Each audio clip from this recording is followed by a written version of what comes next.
आपल्यासोबत आहेत गृहराज्यमंत्री योगेश कदम सर। आज सकाळपासून ATSने महाराष्ट्रभर छापेमारी करायला सुरुवात केलेली आहे। ATSने यामध्ये महत्त्वाचं म्हणजे गँगस्टर शहजाद भट्टीच्या संपर्कात असलेल्या जे काही कनेक्शन आहे त्या संदर्भात ही छापेमारी सध्या काय यामध्ये अपडेट आलेले आणि कशा पद्धतीने कारवाई सोशल मीडियाच्या माध्यमातून आणि काही डिजिटल प्लॅटफॉर्मच्या माध्यमातून त्या व्यक्तीशी संपर्कामध्ये असणारी जे काही नागरिक होते त्यांना त्यांची एन्क्वायरी चालू केलेली आहे आणि नक्की त्यांचा उद्देश काय होता, ते कधीपासून संपर्कामध्ये होते, हे सगळी शेवटी हा तपासाचा भाग आहे। तपास चालू आहे, त्या दिशेने योग्य ती कारवाई केली जाईल। आतापर्यंत किती जणांना ताब्यात घेतल्याचे काही जवळपास 100 ते 115च्या आसपास जण ही आहेत आणि ह्यांच्यावरती सध्या एन्क्वायरी सध्या चालू आहे।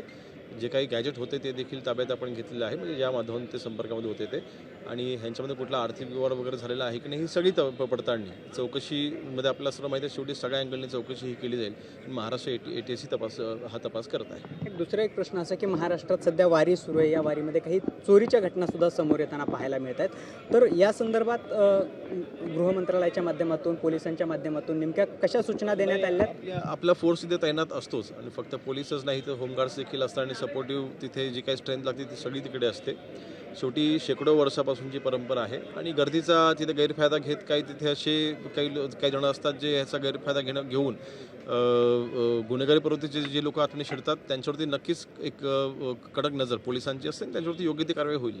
कशा पद्धतीने वारीसाठी पोलिसांचं नियोजन असणारे, कशी तयारी केलेली? कारण की पंढरपूर असो की पुण्यापासून पंढरपूरपर्यंत शेवटी दरवर्षी ही वारी होत असते आणि ह्याचा अनुभव आपल्या पोलिसांना आहे। याच्यामध्ये कुठल्या पद्धतीची लोक येतात, कुठल्या बाजूने किती येतात, ही सगळी माहिती, सगळी इन्फॉर्मेशन पोलिसांकडे असेल आणि महाराष्ट्र पोलीस आपल्याला सर्वांना माहिती आहे की त्यांचे इंटेलिजन्स प्रचंड स्ट्रॉंग आहे।